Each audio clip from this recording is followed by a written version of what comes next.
So we're really honored to have Niaz Dorry with us tonight. She's giving the keynote, Who Feeds Us Matters, Fishermen and Farmers Taking Back Control of Our Food Supply. Niaz is a longtime organizer who we met at the National Family Farm Coalition meeting just last year. And CAGJ is really proud. We couldn't do the work that we do without being part of national and international networks and organizations. And one of the organizations we're most proud to be a member of is the National Family Farm Coalition. I think we're the only organization from Washington State. We're one of the only organizations that's not primarily farmers, that's working in support of farmers and fisher people. We have to start talking about that. And NAMA, the organization that Niaz works for, joined the National Family Farm Coalition recently and was the first fisheries organization to join the National Family Farm Coalition. We're also members through the coalition of La Via Campesina, which is the international network of peasants, farmers, farm workers that's organizing for food sovereignty and is one of the most powerful social movements in the world that we're a part of. So when we were trying to think of somebody who we actually learned about the importance and just had our consciousness raised by members of Niaz's organization and her at other conferences, and wanted to feature that because this dinner is such a great way to raise awareness of a lot of people. And when we thought about who to invite, there really was only one person. Niaz just stood out amongst the different possibilities because the North Atlantic Marine Alliance is one of the only groups, if not the only, that's doing national and international organizing based in the US to promote fisheries as part of the food sovereignty movement. So we invited her, and we're just incredibly honored that she made a long trip here from the East Coast, and we just couldn't be more pleased that you're here to help us start this work. And tonight is just the beginning. One of our solidarity campaigns is focused on supporting small-scale, we used to say farmers, and now we say small-scale producers, and we're going to focus on working in solidarity with small-scale and sustainable fisheries in the Northwest coming out of this dinner. So this is just the beginning, and Niaz being here is really the launch of that work. So please help me welcome Niaz Dorry.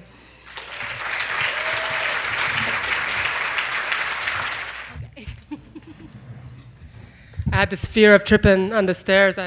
Half the people who have met me since I've been here know I have 3 broken toes. So I was walking up there thinking, this is the moment I'm going to fall. And it didn't. Might on the way down, so just keep an eye out. Thank you so much for having me here. This is actually a really inspiring moment for me, and I'm already getting emotional. Give me a minute. And the reason for the emotions is because we've been working so hard to try to incorporate the fisheries topic in the food system conversation. And over the years, we've just gotten so much resistance. Whew, all right, it's already beginning. All right, thank you. Let's bring it on.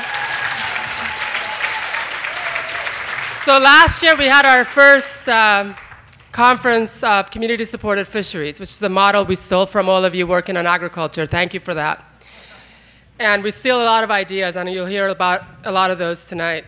And at the end, when we were talking about how revolutionary it is that we're beginning to see a renaissance in small and medium-scale fishing operations that's mirroring what we've seen since the farm crisis and family farmers and on our land-based food system, we kept using the word revolution over and over and over again. And one of the fishermen who was there from Port Orford, Oregon, at the end of the conference said, it's not a revolution, it's a revolution. So.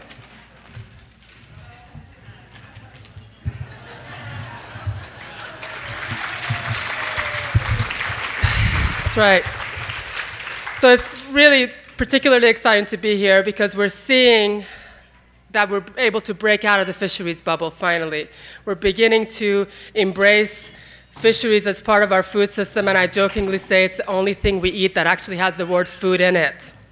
Yet we have not been looking at it through the food system lens, and what that does to those who are exploiting our marine resources, our natural environments, the communities that depend on them, it gives them a blank check to continue to do that. Because those of you who have started a revolution on our land-based food system and in the social justice movement have not been paying attention to the fisheries world.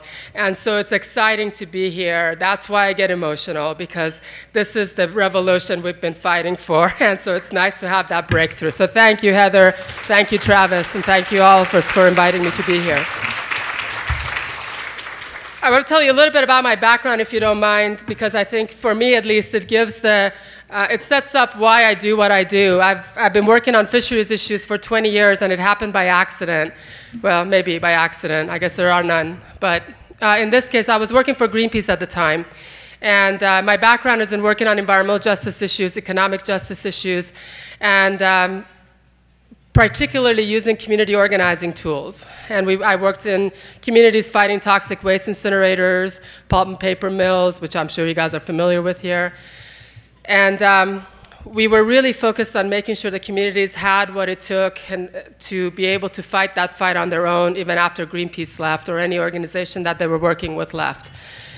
And we were winning. We were actually gaining ground. We fought the incinerator in East Liverpool, Ohio. I don't know how many of you know about the WTI incinerator, the world's largest toxic waste incinerator. Unfortunately, we didn't win that fight, but that fight became the fight that stopped all other hazardous waste incinerators around the country. In fact, the day after we organized the massive arrest in front of the White House, the EPA issued a moratorium. That was May 18, 1993. So we know that community organizing, thank you, community organizing leads to long-term change. And the toxics campaign within Greenpeace was experiencing that change. The ocean campaign was stuck. And so they thought, what if we use the same community organizing strategies that we've been doing in the toxics work to the ocean work? And so they asked me if I would consider switching campaigns and work on ocean issues. And honestly, it's going to come across a little crass. At first I thought, save the whales. I cannot wrap my head around it.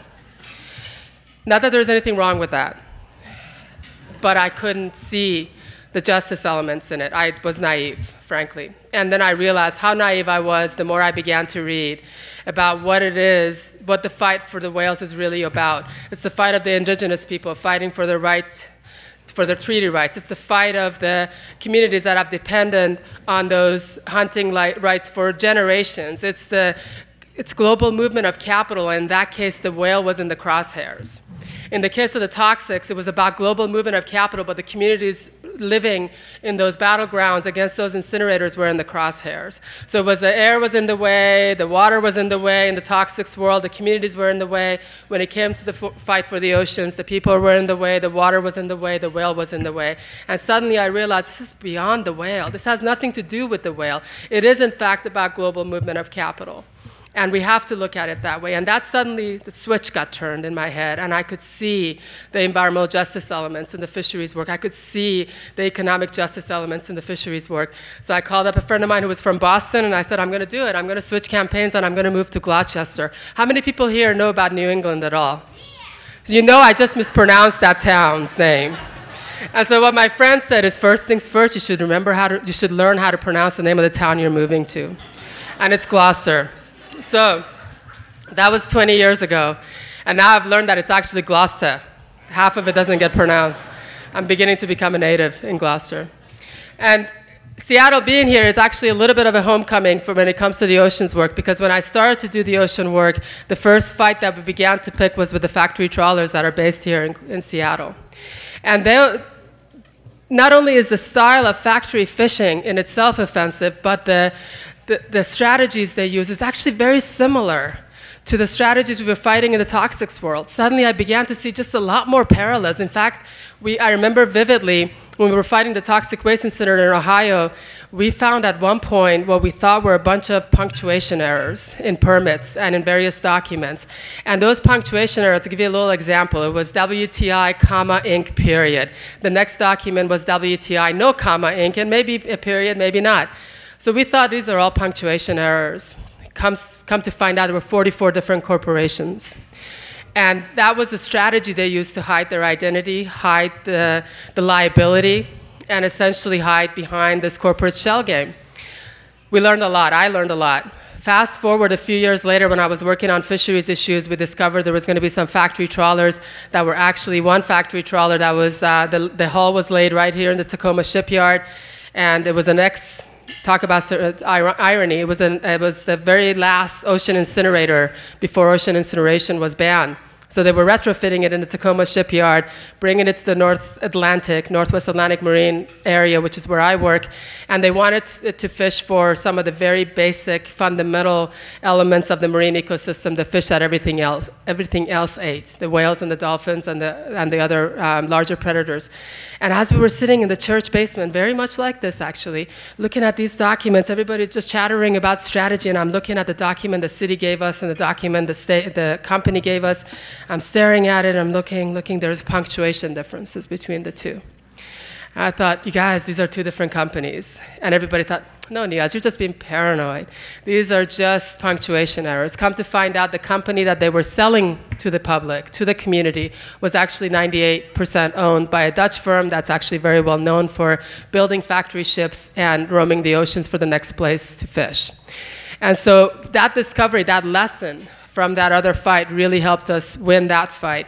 And so the more I've dove into the fisheries element, the more I see the parallels. And that's why it's really a huge responsibility for all of us who believe that social justice is the path to go forward, to start embracing fisheries into your work. There are workers' rights issues. There are people working on ships that are being held in slavery conditions. There is child labor being employed in shrimp aquaculture facilities. There are farmers in India whose land is being taken away so we can have cheap shrimp, but at what cost? What is the cost of cheap seafood?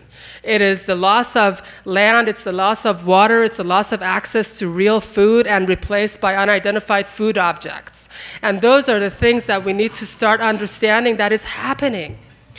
A couple of weeks ago, or maybe a couple of months ago, I was invited to give a talk at a group of hospitals, and I want to give a shout out to Kathy Pryor. They're from Healthcare Without Harm, because they're one of our partners in this work. And I had to send in my slides, and of all the slides that we had to send in, the ones they didn't want to hear about was slavery in our food system. They actually took those slides out of the presentation. So I thought, well, okay, I'm still going to talk about it. Just because you're not going to see the images doesn't mean you're not going to hear about the story. These things are happening, and what we have going for us in the fisheries world is that those of you who have fought to bring a just food system into play on our land, you have taught us lessons, and we're stealing those lessons and we're applying them to the fishing industry. We stole the concept of community-supported fisheries with one program in Port Clyde, Maine. There's now about 50 of them around the world. And I want to hear a hand for that, by the way. Thank you. And the reason that's such an important move is because at the point when we began to develop these programs, the fishermen, particularly the small and medium-scale fishermen that we work with, are demoralized. They've been relegated to the rapers and pillagers category. We have managed to paint the fishing industry with a broad brush, assuming all they're doing is killing the marine ecosystem. And as a result, we have marginalized those who have the smallest ecological footprint in the marine ecosystem. And so when we talk about fishing, we assume that the factory trawlers and the small tribal fishermen and the small-scale fishing communities that dot these coasts in the US and everywhere else are all the same. They don't care. They're just killing the animals for a profit, and therefore we should just follow those red, yellow, green lists in the Marine Stewardship Council and then pick, we've done our job. Those lists are a great start, but they don't go far enough. They don't address economic justice. They don't address social justice. They don't address tribal rights. They do not address the fact that fishermen are not getting paid enough to even make their ends meet. And therefore, all they can ask for is more fish. If you could not set a price for your product based on your cost of operation, what would you want to do? You would want to sell more product. You demand more fish. Community-supported fisheries created an environment where the public was able to realize that the fisherman's cost is $2.50, and if you're paying $1.50 for it, they're already in the red by the time they get to shore. Who bears that responsibility? And we usually pass it on to the fishermen. It's not my fault that you're not making enough money. It is, because we're not paying attention. We're not including them in these broader conversations, and that's why the community-supported fishery was so important. For once, these fishermen who've been demoralized were becoming face-to-face with people who were eating their catch. They were feeling that energy, and I often talk about getting some love back from their community, and it's about time. And so I hope that's one of the inspirations that some of you take away from this is to see if you can start a community-supported fishery in Seattle area, because the fishermen that fish for salmon, for crab, for spot shrimp, and I want to give a shout out. Where's Vanessa? That's working with Mangrove Action Project over there. And I want to make sure you all know that there are faces to those animals and the people who catch them. And it's our responsibility as social justice advocates to actually encourage them to continue doing what they're doing in the face of the industrialization, privatization policies that are backed by the Koch brothers. And we don't even know that. And we're inadvertently supporting them because we're closing our eyes to what's happening in the fishing sector. But it's not all doom and gloom. It started with the community-supported fishery. It's expanding to the work we're doing with the healthcare sector. We have hospitals in New England that have set the pace essentially for the healthcare sector to change their buying practices and really truly do no harm by making sure their seafood is coming from their local community. One hospital that I talk about all the time, because in my mind they were the early adopters of this work, Fletcher Healthcare in Burlington, Vermont, of all places, they began to, you know Vermont, you know Fletcher Allen, there you go. So they started to do this work with us starting in 2010, and they found out that the green fish that they were actually buying was caught by factory-style operations in the Bering Sea, sent to China to be done whatever it was done with, and by the time it got to the facility, it had traveled about 15,000 miles. And so they switched and started to buy regional seafood, locally caught seafood, and they immediately reduced their carbon footprint to less than 1,000 miles. So that's just one element of it. And then they began to pay attention to how much are those fishermen getting paid. One other hospital we worked with in Massachusetts, Boston Children's Hospital, I was telling this story earlier to someone, and we told them we didn't want to be too rough on them. We said, we want you to just do one thing different. Ask for the name of the boat. The name of the boat. And then you can figure out, look up that boat, see if the scale or their values really meet your values. They asked their vendor, what's the name of the boat? The vendor wouldn't give it to them. Overnight, they changed vendors because they realized there was an issue there that they were hiding. So change can happen if we introduce the right questions at the right time to the right audience, and I feel like the right time has come to start infusing the food system conversations and the social justice movement with the concept that fisheries are part of our food system. Fishing is part of our local economies. The tribal people, I'm so glad to be sitting with and I'm beginning to lose my mind because Louis and Valerie, thank you. And they were talking to me about the challenges of the tribal people. And so and you guys live in the lands, on lands that are occupied by the tribal people, and it should be that way. And their fisheries are in danger because of industrialization, privatization policies that are being sanctioned by some of the big environmental organizations. And I don't want to talk badly about some of the environmental groups that have been pushing for some of these policies, but it's time.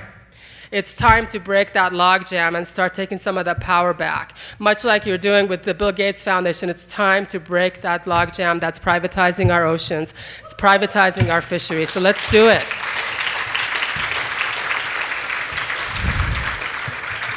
So currently, our work involves, and often, one of the other reasons why this is a little bit of a homecoming for me is the name of our organization is Northwest Atlantic Marine Alliance. And every time I say it, people say, oh, so you work in Seattle.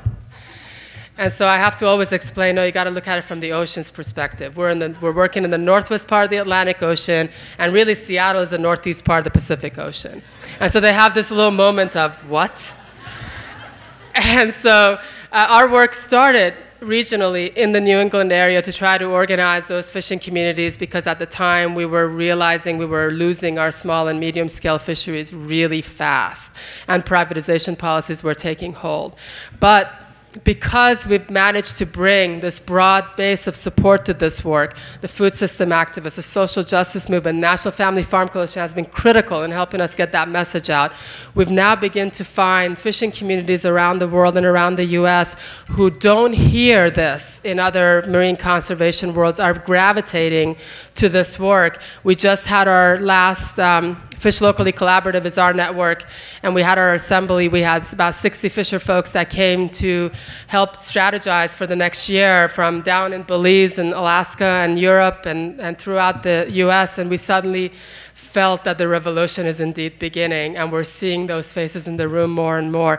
And it's my hope that we can see more and more of you in there, in that work, and within the Fish Locally Collaborative's message. In fact, I wanted to encourage you to consider the law that manages fisheries. It's called the Magnuson Act. It's a long name, Fisheries, Magnuson-Stevens Fisheries Conservation, blah, blah, blah. We call it the Fish Bill.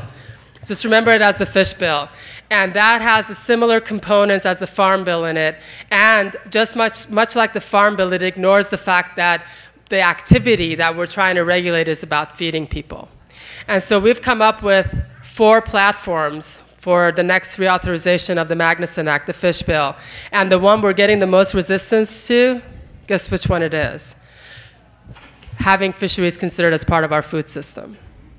And so that tells you that this work is truly revolutionary, that it is threatening those who are only interested in global movement of capital using the antiquated formula for economic efficiency, high volume, low value operations. Whoever can catch the most amount of fish the cheapest way possible wins. It's time they lose. And that's what our opportunity is with the Fish Bill. And that law is coming up for reauthorization, and they're telling us, oh, your stuff is too little too late. I don't think so. And I think it's time for us to show the power of the social justice movement, harnessing it and bringing it to bear. And I hope to see all of your signatures on those letters as they get circulated. I know that we're not just here to hear me talk. There's great food to be eaten. There's Valerie to be heard. There are other people to be talking to. But I really want to just close by, again, thanking you for opening your hearts, your brains, your world, your arms to the concept that fisheries need to be included in your work, in your thoughts, and in your strategies. And I know that when I go back to our communities and the update that I write for the fishing communities that I work with, to share with them the energy that is in this room, which is part of the reason why I get emotional, and that the interest that there is to really change the system, it gives them hope. You should see some of those fishermen when they come to some of those meetings and they suddenly feel buoyed. We had a Fishery Management Council meeting recently where a bunch of young people came to the defense of fishermen and testified. And of course the lobbyists for the industrial fleet, their reaction was, it's none of their business. What are they doing here? My challenge to you is make fisheries your business. If you stick your toe in the water, it's your business. If you like to eat seafood, it's your business. If you live by the shore, it's your business.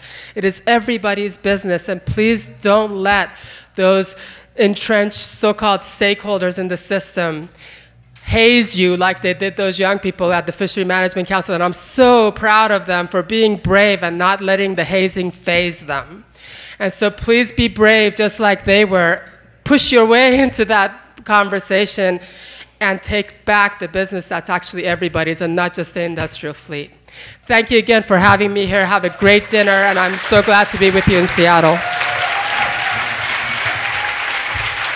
So, in organizing this event, we thought it was really important to have a local voice from the food sovereignty and fisheries movement. And we're really excited when Valerie Segrest agreed to join us. Many of you, I'm sure, remember Valerie and Elise Krohn's keynote at the 2012 SLEE dinner back at St. Demetrius. Valerie founded the Muckleshoot Food Sovereignty Project, and she's a native foods educator and community nutritionist working with the Northwest Indian College and is a registered member of the Muckleshoot tribe. She recently organized an action on GE salmon, and GE salmon is an issue that CAGJ recently, at our last strategic meeting, thought salmon is so vital culturally in the Northwest and economically, and the GE salmon issue is something we'd love to raise more awareness about. Perhaps we should do a campaign focused on this issue. So tonight, Valerie is helping us begin that work. By talking to us, helping us understand why this is such an important issue for her work and more broadly.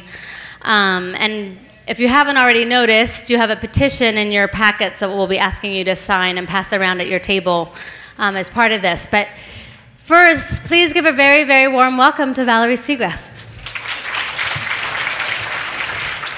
Good evening, and yay! I love looking at well-fed faces. It's so much better than like hungry faces, which are kind of scary to look at. It's so great to be here again, and such an honor to be in a room full of people who really care. It's just, you know, moments like these where we gather and do some solidarity work that refuel us and remind us of the good work that's out there and that we're not alone, because these are huge challenges and they're not ours alone to answer. So thank you for reminding me that there's strength and a lot of forward momentum in the movement. And I just wanted to take a couple of minutes to talk about how important salmon really is. You know, here in the Pacific Northwest, in our Coast Salish region, pre-contact, our food system fed people for a very, very, very long time. If you ask a Muckleshoot tribal member, we might say since time began. We were eating food here off of the land. We were eating salmon. And from Whitecap to Whitecap, mountaintop to Puget Sound waters, which is in some places just 50 miles, pre-contact we were eating over 300 different kinds of foods that were grown here in the Northwest region. 20 different varieties of huckleberries. We have food ecosystems around alpine forests and lower woodland forests, and the cultural keystone species is salmon. It is our lifeblood, and people knew that. They knew that it was so important that we, to this day, organize our life around salmon.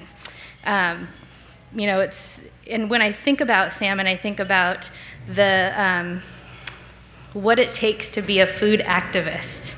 You know, the idea of it going out to the ocean and every year returning to its ancestral rivers, all of the barriers that it gets through to give its life. And my elders tell me that those salmon runs, you know, they used to come back upon the millions, that our runs were so abundant, you could walk across the back of salmon to get across the river. So nowadays, we have a lot of tribal folks, tribal communities, and a lot of people out there in the movement who are working really hard to make sure that salmon come back and that they have a place to come back home to. And that, you know, by doing that, they're coming back with their bodies rich, full of sea salt and minerals, and feeding the forest, feeding the plant people, feeding the rivers, feeding the animals that eat those things, feeding other marine species, and ultimately feeding us humans. So when I think about, you know, needing to be, how do I live a life that's full of love and abundance, I think about the salmon people, because that's what they show us by just doing. And they don't have to stand and talk about it at all, like, you know, I'm doing tonight. They just live their life that way. And they do it relentlessly, you know, it's their dedication. So how might I live my life that way? How can I stand up for what I believe in and refuel and give my body back in a way that supports our food system, not just for today, but for the future.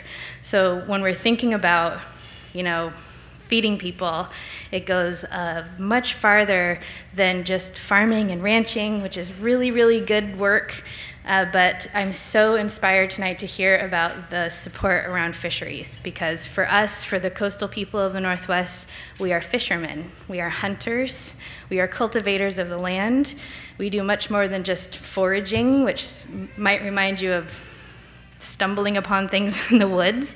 There are very intentional interventions into our food system that we've done since time immemorial to promote the abundance and growth for the future. So I think that we can all do that here. And I've been asked to come and talk about genetically engineered salmon specifically. So with all that in mind, because tribal communities are just one, you know, we're just one very significant consumer of fish. It's about our identity, it's about who we are, it reminds us of who we are, it's our medicine.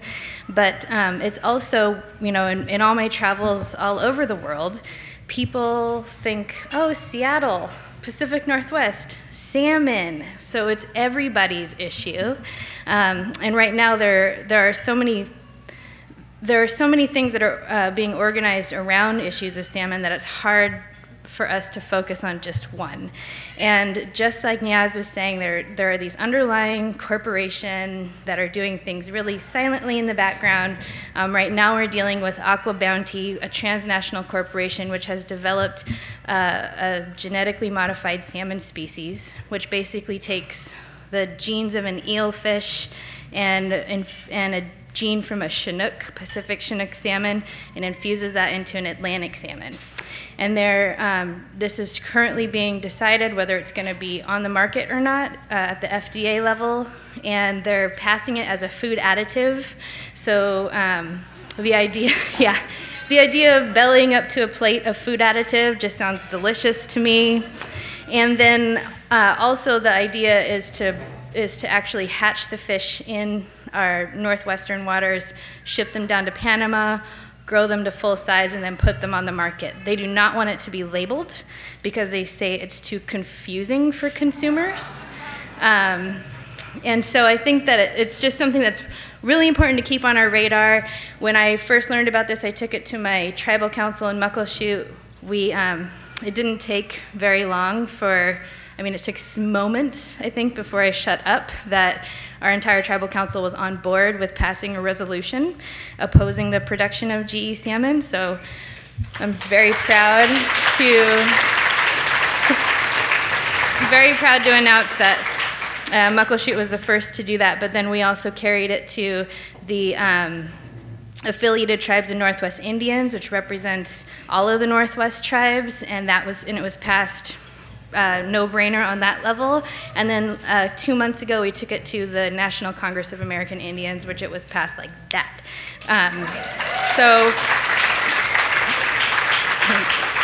This is, it's a direct attack for us on our cultural identity. Once again, it's what we organize our entire life around. It's important for us to make sure that we honor that fish as it's given its life for so many generations in order for us to sustain life. Salmon is part of my DNA, my makeup, and I feel, and it's definitely not an additive or a supplement.